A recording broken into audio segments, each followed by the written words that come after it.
बड़ी खबरें दिखाएंगे और फिर दुनिया जहान की भी आपको 6 महत्वपूर्ण खबरें बताएंगे। और बात क्राइम से लेकर बिजनेस की भी होगी, खेल से जुड़ी भी जानकारी भी आपको देंगे और मनोरंजन की खबरों से आपका भी मनोरंजन करेंगे। तो चलिए शुरू करते हैं 6 का सिक्सर।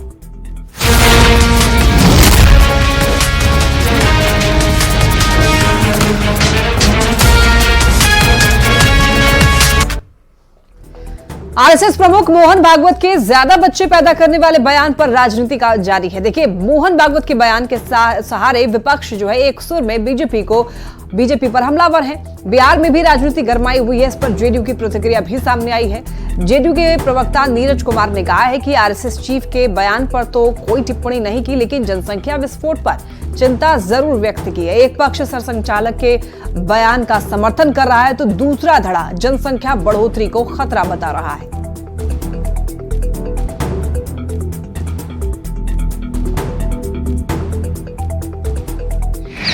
इससे हम सहमत हैं। अभी जो देश की स्थिति है, ये देश की आंतरिक सुरक्षा का मामला है। कोई जानबूझ के अपनी पॉपुलेशन बढ़ाने के लिए कोई बच्चा पैदा करता हो तो उसमें और सबको ये स्वतंत्रता है, सब अपना बच्चा पैदा करें। मोहन भागवत जी ने जो घटती आबादी है, जो कुछ 15-20 सालों में जो आबादी घटी है हिंदुओं को, उसके लिए उन्होंने कहा है और बिल्कुल सही कहा है, सबको 3 बच्चा पैदा करना चाहिए। राष्ट्रीय स्वयंसेवक संघ एक सांस्कृतिक संगठन और बिहार ने जो जनसंख्या नियंत्रण के लिए जो माननीय मुख्यमंत्री नीतीश कुमार जी बार बार कहते हैं कि कानून के माध्यम से नहीं बल्कि सामाजिक और आर्थिक विकास, इसमें स्वास्थ्य और शिक्षा को अगर बुनियाद माना जाए तो यह एक महत्वपूर्ण कारक हो सकता है। पूरी दुनिया एक तरफ जब जनसंख्या कम करने की बात कर रही है, जनसंख्या कंट्रोल करने की बात करी, उस पर योजनाएं कर रहे हैं, उसके इतर मोहन भागवत जी जो संघ के मुखिया वो कहते हैं कि जनसंख्या बढ़ाओ, 3 बच्चे पैदा करो। अरे भाई, कम से कम पहले ये नसीहत तो आप अपने संघ में लागू कीजिए। कम से कम वो लोग हम दो हमारे दो के फॉर्मूले पे तो आए। ज्ञान देना, नसीहत देना बहुत बड़ी बात होती है।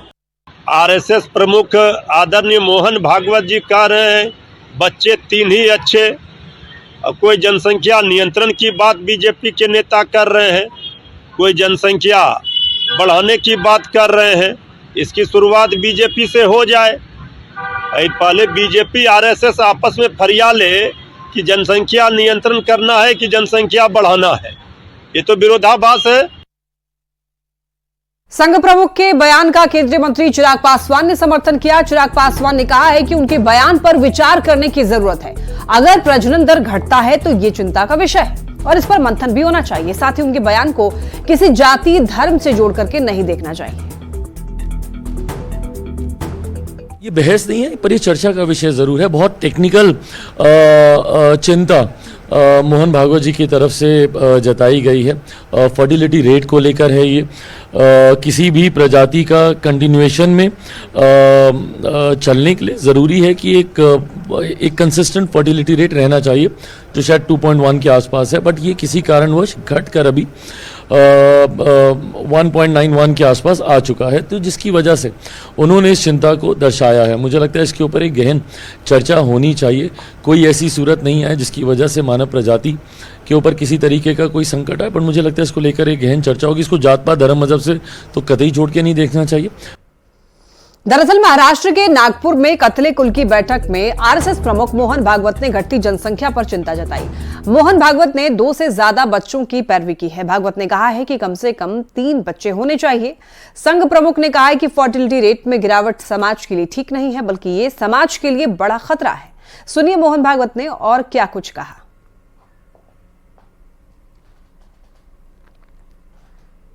खाली जायला लागलो तर तो समाजच नष्ट होतो, पृथ्वीच्या पाठीवर तो राहत नाही। कोणी त्याला मारेल असं नाही, तो काही नसलं संकट तरी तो समाज नष्ट होतो, पुढे चालत नाही। 2.1 म्हणजे 0.1 तर माणूस जन्मत नाही ना कधी, 2 पेक्षा जास्ती पाहिजे, म्हणजे 3 पाहिजे कमीत कमी, असं शास्त्र सांगतं। पण ही संख्या ही याकरता महत्वाची आहे। बिहार में चुनावी साल है, ऐसे में विकास की रफ्तार भी तेज हो गई है। औरंगाबाद में ग्रामीण कार्य मंत्री अशोक चौधरी ने कहा कि जून महीने से पहले 2000 किलोमीटर सड़क का निर्माण कराया जाएगा। साथ ही 45 नए पुल पुलियों का भी निर्माण कराया जाना है। अब तक संपर्क पथ से छूटे गांवों तक भी रास्ता बनाया जाएगा और औरंगाबाद में कुल 500 किलोमीटर लंबी ग्रामीण सड़क का भी निर्माण कराया जाना है। औरंगाबाद जिला में लगभग 2000 किलोमीटर सड़कों का हम निर्माण करने जा रहे हैं, जो हमारे मेंटेनेंस पॉलिसी से बाहर। दूसरी करीब 45 पुल का निर्माण इस जून के पहले होगा और यहाँ पर हम लोग लगभग 500 किलोमीटर एकल जो संपर्कता प्राप्त नहीं है उसमें हम लोग सुलभ संपर्कता देने जा रहे हैं। पटना में आज फूड प्रोसेसिंग सेक्टर के निवेशकों की बड़ी बैठक हुई, जिसमें केंद्रीय मंत्री चिराग पासवान के साथ कई मंत्री मौजूद रहे। चिराग पासवान ने कहा कि केंद्र और राज्य सरकार की सोच एक है। बिहार में फूड प्रोसेसिंग सेक्टर के क्षेत्र में काम होगा जिससे युवाओं को रोजगार मिलेगा। साथ ही कई कंपनियों के बिहार में 905 और 700 करोड़ तक इन्वेस्ट करने की बात कही। जिस विभाग की जिम्मेदारी प्रधानमंत्री जी के द्वारा मुझे दी गई है, इस विभाग का एक विशेष योगदान बिहार के प्रति खास तौर पर इसलिए बढ़ता है क्योंकि बिहार एक कृषि प्रधान प्रदेश है। ऐसे में प्रोसेसिंग सेक्टर के माध्यम से कैसे बिहारियों को, यहाँ के किसानों को, यहाँ के युवाओं को किस तरीके से हम लोग लाभ पहुंचा सकें, इस सोच के साथ आज का ये इन्वेस्टर्स समिट रखा गया था। जैसा वंदना जी ने बताया कि आज सुबह एक सीईओ राउंड टेबल मीट भी हम लोगों ने ऑर्गेनाइज किया। नेता प्रतिपक्ष तेजस्वी यादव 4 दिसंबर से कार्यकर्ता दर्शन और संवाद यात्रा पर निकलने वाले हैं और ये तेजस्वी की तीसरी चरण की यात्रा है। यात्रा को लेकर सियासत भी तेज है। बीजेपी और जेडीयू ने तंज कसा है। बीजेपी का कहना है कि तेजस्वी को अब जनता पूछती नहीं है, इसीलिए अब अपनी वजूद अपने कार्यकर्ताओं के बीच बनाए रखने के लिए उनके पास जा रहे हैं। तो वहीं जेडीयू का यह कहना है कि तेजस्वी यादव का ट्रैक रिकॉर्ड यात्रा के मामले में बेहद खराब है। बीजेपी और जेडीयू के तंज पर आरजेडी और कांग्रेस ने पलटवार किया है। उसी दल से हैं, उसी परिवार से हैं जिसने बिहार को बर्बाद कर दिया। बार बार जनता उन्हें इस बात का एहसास दिलाती है कि जनता के बीच जाने की स्थिति उनकी नहीं है, जनता को मुंह दिखाने की स्थिति में नहीं है तेजस्वी यादव। पहले वो जंगल राज के लिए, अपने माता पिता के राज के लिए बिहार से माफी मांगे, उसके बाद जनता के बीच जाएं। माननीय तेजस्वी यादव जी, यात्रा के मामले में तो ट्रैक रिकॉर्ड आपका और बुरा है। आप तो लगातार यात्रा करते नहीं हैं, बीच में स्थगित कर देते हैं। तो स्वाभाविक है लोकसभा चुनाव पर आपके नेतृत्व में लड़ा गया, 4 सीट पर राष्ट्रीय जनता दल लॉक, उपचुनाव में चारों खाना चित्त। तो हम समझते हैं कि अब उम्मीदवार खोजो यात्रा पर आप निकलिएगा। जनता दल भाजपा को बेचैनी होगी कि नहीं कि हम अपने सभी उन कार्यकर्ताओं को जो बूथ स्तर के, वार्ड स्तर के, जो बोनाफाइड लोग हैं, जो समाज को, राष्ट्रीय जनता दल को नीतियों से जो बांधे रखा है, वो सबकी बातों को सुनते हैं गंभीरतापूर्वक। उसमें सिर्फ और सिर्फ वही लोग रहते हैं जो समाज, राष्ट्रीय जनता दल की नीतियों को समाज में स्थापित करते हैं और जनता के दुख और दर्द में खड़े रहते हैं।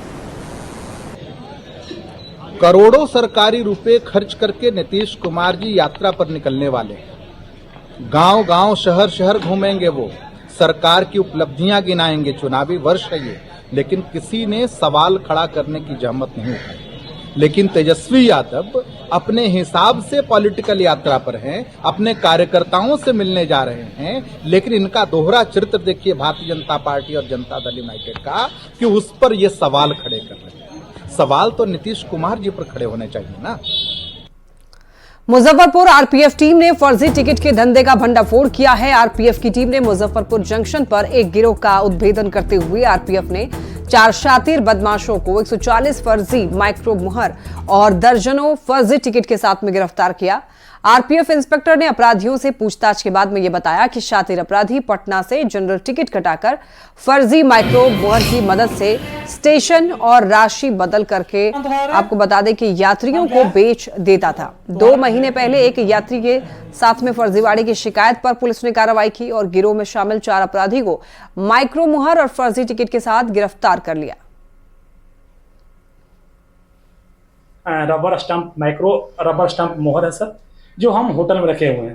तो बताया कि होटल जो है पटना में शांति होटल है, ठीक स्टेशन के बगल में है। तो मैं अभियुक्त को लेकर सीधे पटना चला गया और होटल में लोकल थाना और आरपीएफ पटना की मदद से मैं रेड किया। तो उस होटल में 102 नंबर कमरा था, उसमें रेड किए तो बहुत सा टिकट मिला और लगभग 140-45 और माइक्रो रबर स्टंप मिला, जो विभिन्न स्टेशनों का मोहर लगा हुआ था। और बात अब लॉ एंड ऑर्डर की कर लेते हैं।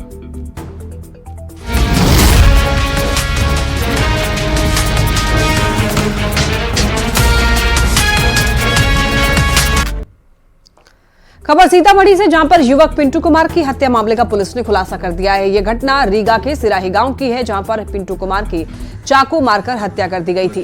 पुलिस ने आरोपी निकेश को गिरफ्तार कर लिया है, साथ ही हत्या में इस्तेमाल हुए चाकू को भी बरामद कर लिया गया है। दरअसल पिंटू कुमार अपने दोस्त निकेश की चचेरी बहन से प्यार करता था। इसकी जानकारी मिलने पर निकेश ने पिंटू कुमार की हत्या की साजिश रची और उसे बुलाकर चाकू गोदकर हत्या कर दी और फिर उसके शव को फेंक दिया था। गिरफ्तार किया विधिवत, उनसे गिरफ्तारी के उपरांत जो मर्डर वेपन है, जो चाकू था, वो भी बरामद किया गया। उनसे पूछताछ के क्रम में ऐसा पता चला कि जो मृतक थे वो इनके काफी अच्छे दोस्त थे।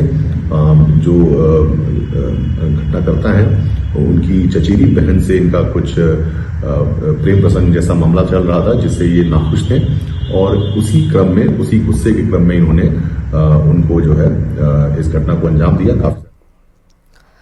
हरियाणा पुलिस ने रेप के मामले में फरार चल रहे एक आरोपी को गोपालगंज में छापेमारी कर गिरफ्तार किया। पुलिस ने मीरगंज थाना क्षेत्र के पिपरा खास गांव से आरोपी को गिरफ्तार किया है। एसडीपीओ आनंद मोहन गुप्ता के मुताबिक हरियाणा में बीते 31 अगस्त को नशा खिला करके रेप के एक मामले में आरोपी मुन्ना कुमार फरार था। आपको बता दें कि स्थानीय पुलिस के सहयोग से आरोपी युवक को गिरफ्तार करके हरियाणा पुलिस को सौंप दिया गया। 73 के मामले में हरियाणा की पुलिस टीम आई थी, जिसमें अभियुक्त की गिरफ्तारी की गई। मीरगंज थाना क्षेत्र से गिरफ्तारी की गई है। हरियाणा की टीम उसे अपने साथ लेकर गई है। और अगर आप सावधान नहीं हैं तो कहीं भी ठगी के शिकार आप हो सकते हैं, क्योंकि शातिर अपराधी कदम कदम पर आपको ठगने के लिए तैयार बैठे हैं। गया में साइबर अपराधियों ने ठगी के लिए एक हाईटेक ऑफिस खोल रखा था और भारी भरकम टीम भी बना रखी थी, जो कि एक कॉर्पोरेट ऑफिस की तरह काम कर रहा था। यहां से लोन दिलाने या फिर सरकारी योजनाओं का लाभ दिलाने के नाम पर लोगों को फोन कॉल किया जाता था और फिर आवेदकों से वेरिफिकेशन के नाम पर दस्तावेज लिए जाते थे और उन्हें क्यूआर कोड भेज करके ठगी का शिकार भी बनाया जाता था। मिर्जा गालिब कॉलेज के पास 3 मंजिला मकान में पेनॉल सोल्यूशन के नाम से चल रही कंपनी में पुलिस ने छापेमारी करके 36 लोगों को गिरफ्तार किया है। साथ ही यहां से 33 मोबाइल फोन और 3 लैपटॉप जब्त किए गए। कार्य कर रहे जो लोग हैं प्लस जो उनके मालिक हैं, उनकी गिरफ्तारी की गई है और सभी लोगों से मैं निवेदन करूंगा कि कभी भी किसी लालच में ना पड़े और कोई भी इन्वेस्टमेंट करने से पहले या फिर किसी प्रकार का जो इस प्रकार से फोन आता है उस पर अग्रतर कार्रवाई करने से पहले उसको वेरीफाई करें। और अब बात देश विदेश की कर लेते हैं।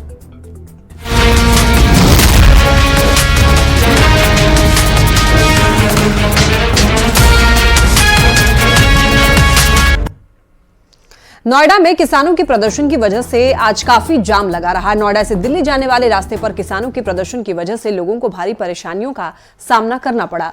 किसानों को दिल्ली जाने से रोकने के लिए पुलिस बल मुस्तैद रहा। पुलिस ने पहली बैरिकेडिंग दलित प्रेरणा स्थल के पास लगाई गई थी। किसान इस बैरिकेडिंग को तोड़ करके आगे बढ़ गए। दूसरी बैरिकेडिंग पर भारी पुलिस बल तैनात रहा, जिसने किसानों को आगे बढ़ने से रोक दिया, जिसके बाद किसान दोनों बैरिकेडिंग के बीच में धरने पर बैठे हुए। किसानों के प्रदर्शन के दौरान दिल्ली से नोएडा आने वाले रास्ते पर कोई विशेष असर नहीं देखने को मिला।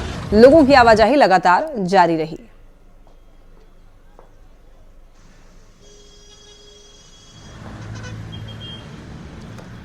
और अब बात संभल में चल रहे विवाद की। देखिए, संभल में 10 तारीख तक बाहरी लोगों को आने पर प्रतिबंध के बावजूद कांग्रेस नेता संभल जाने पर अड़े थे। संभल जाने से रोके जाने पर कांग्रेस नेता अपनी पार्टी के दफ्तर में धरने पर बैठ गए। पुलिस ने कड़ा पहरा लगा रखा था। संभल जाने से रोकने के लिए पुलिस मुस्तैद रही।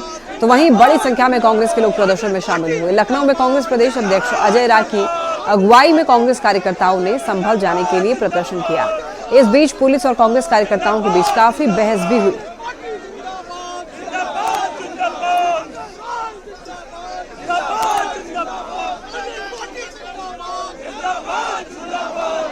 तो आपको बताते चले कि यहां पर संभल जाने के लिए कांग्रेस नेता अड़े रहे और प्रदर्शन किया।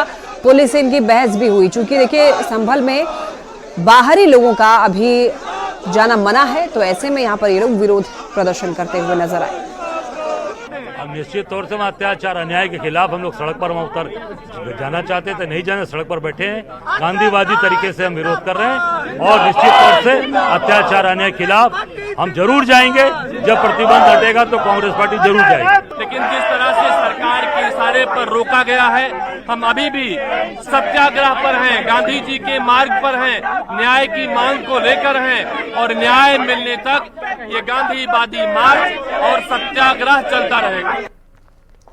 न्यूज 18 के अमृत रत्न सम्मान समारोह में केंद्रीय मंत्री गिरिराज सिंह शामिल हुए। मस्जिदों के सर्वे के आदेश को लेकर उन्होंने कहा है कि कोर्ट संविधान के तहत है या फिर कोर्ट संविधान के बाहर है। कोर्ट ने सर्वे का आदेश दिया है। एक बयान में मोहन भागवत ने कहा था कि हर मस्जिद के अंदर शिवलिंग नहीं ढूंढना चाहिए। इस सवाल पर गिरिराज सिंह ने कहा कि अगर मस्जिद के अंदर साक्ष्य मिल रहा है तो देखें तो सही, हम तो कभी आक्रामक नहीं हुए। आप देख लेंगे दंगों में एग्रेसिव कौन हुआ है। गिरिराज जी, मैं असल में बार बार इसलिए पूछ रहा हूं क्योंकि फिर वही मोहन भागवत जी का बयान आ जाता है। उन्होंने ही कहा ना कि हर मस्जिद के नीचे शिवलिंग नहीं ढूंढना चाहिए। अब मैं मोहन भागवत जी के बयान पर कोई टिप्पणी नहीं कर रहा हूं। मैं तो केवल कह रहा हूं कि अगर किसी हिंदू को साक्ष्य मिल रहा है, केवल देश तो जाने कि इन आक्रांताओं ने किस ढंग से भारत को सांस्कृतिक तरह से, आर्थिक तरह से लूटने का काम किया। केवल हमारे पैसे नहीं लूटे। फिर वही होगा जो संभल में हुआ। आखिर जो भारतीय हैं उनको क्यों लगेगा? क्या इतना अधिकार नहीं है? अजमेर शरीफ दरगाह का मामला भी तूल पकड़ता जा रहा है। अब इसमें महाराणा प्रताप सेना भी अब आगे आई है। महाराणा प्रताप सेना के राष्ट्रीय अध्यक्ष राजवर्धन सिंह परमार ने हाल ही में एक वीडियो जारी करते हुए अजमेर दरगाह को हिंदू पवित्र मंदिर बताया है। परमार ने एजेंसियों पर अजमेर आने से रोकने का भी आरोप लगाया। परमार ने यह भी मांग की है कि 2.5 दिन का झोपड़ा का नाम बदल करके संस्कृत महाविद्यालय रखा जाए। अजमेर में आज मुझे न्यायालय में बात प्रस्तुत करना था। सुरक्षा कारणों की दृष्टि से सुरक्षा एजेंसियों ने मुझे जाने से रोक दिया है। इसलिए मैं आज आप सभी को समक्ष ये वीडियो प्रस्तुत कर रहा हूं और मैं आप सबसे ये कहना चाहता हूं कि मैं निश्चित तौर पे अजमेर न्यायालय पहुंचूंगा। आज हमारे प्रदेश अध्यक्ष वहां पहुंचे हुए हैं, वो मीडिया के पास अपना पक्ष भी रखेंगे और अभी कुछ ही देर में हमारे वकील न्यायालय में पहुंचकर अजमेर दरगाह या मंदिर उस पर अपना विषय भी रखेंगे। इन तमाम सुविधा और असुविधा के लिए मैं सभी साथियों कार्यकर्ताओं से खेद चाहता हूं, लेकिन राजस्थान की वर्तमान सरकार का धन्यवाद भी है कि उन्होंने सुरक्षा व्यवस्था, सर्किट हाउस जैसी व्यवस्थाएं मुझे उपलब्ध कराई। इसके लिए धन्यवाद। हर हर महादेव। बांग्लादेश में हिंदुओं के खिलाफ जारी हिंसा। देखिए बांग्लादेश में इस्कॉन मंदिर और उसके संत वहां की सरकार और कट्टरपंथियों के निशाने पर आ गए हैं। पहले वहां पर महंत चिन्मय प्रभु को गिरफ्तार किया गया था। अब बताया जा रहा है कि इस्कॉन के 3 और संतों को गिरफ्तार कर लिया गया है। बांग्लादेश में अब तक इस्कॉन के 4 संतों को गिरफ्तार किया जा चुका है। कोलकाता इस्कॉन के उपाध्यक्ष राधा रमन दास ने बताया कि इस्कॉन के 63 संतों को भी भारत आने से रोका गया है।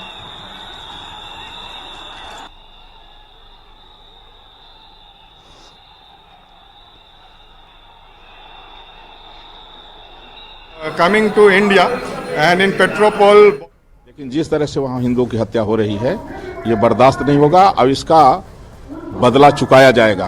अगर तत्काल वहाँ हिंदू उत्पीड़न नहीं रोका जाता है तो इसका करारा जवाब बांग्लादेश को भुगतना पड़ेगा और परिणाम ये होगा कि बांग्लादेश नहीं, भारत ही वहाँ तिरंगा ही होगा, बांग्लादेश का नाम निशान नहीं होगा। हम बहुत बड़ा विरोध करते हैं और इतना विरोध करते हैं कि पूरे भारतवर्ष के जितने भी विश्व में सनातनी हैं वो इसका विरोध कर रहे हैं और बिल्कुल भी अच्छा नहीं है। बांग्लादेश की सरकार को सचेत होना चाहिए और अगर वो नहीं बचा सकती हिंदुओं को तो एक हिंदू राष्ट्र अलग से उसी बांग्लादेश। और अब बात फिल्मी जगत की कर लेते हैं।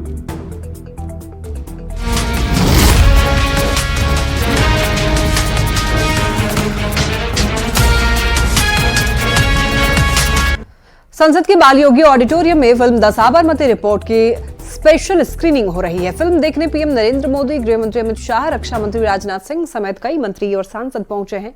Vikrant Massey starrer the Sabarmati report 15 नवंबर को रिलीज हुई थी और ये फिल्म 2002 गोधरा कांड और उसके बाद हुए गुजरात दंगों पर आधारित है। जिस समय यह घटना हुई उस वक्त नरेंद्र मोदी गुजरात के सीएम थे।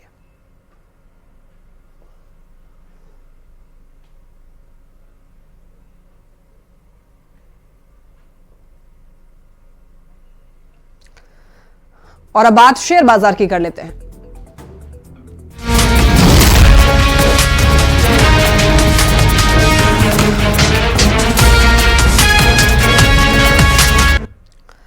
हफ्ते के पहले दिन शेयर बाजार में सेंसेक्स 445 अंक की तेजी के साथ 80,248 के स्तर पर बंद हुआ। निफ्टी में भी 144 अंक की तेजी रही और ये 24,276 के स्तर पर बंद हुआ। सेंसेक्स के 30 शेयरों में से 21 में तेजी और 9 में गिरावट रही। निफ्टी के 50 शेयरों में से 31 में तेजी और 18 में गिरावट रही। तो वहीं एक शेयर में कोई भी बदलाव नहीं हुआ। एनएसई सेक्टोरल इंडेक्स का एफएमसीजी और पीएसयू बैंक छोड़कर के सभी बढ़त के साथ बंद हुए। और इसी के साथ इस बुलेटिन में इतना ही। तमाम खबरों के लिए आप देखते रहिए न्यूज़ 18।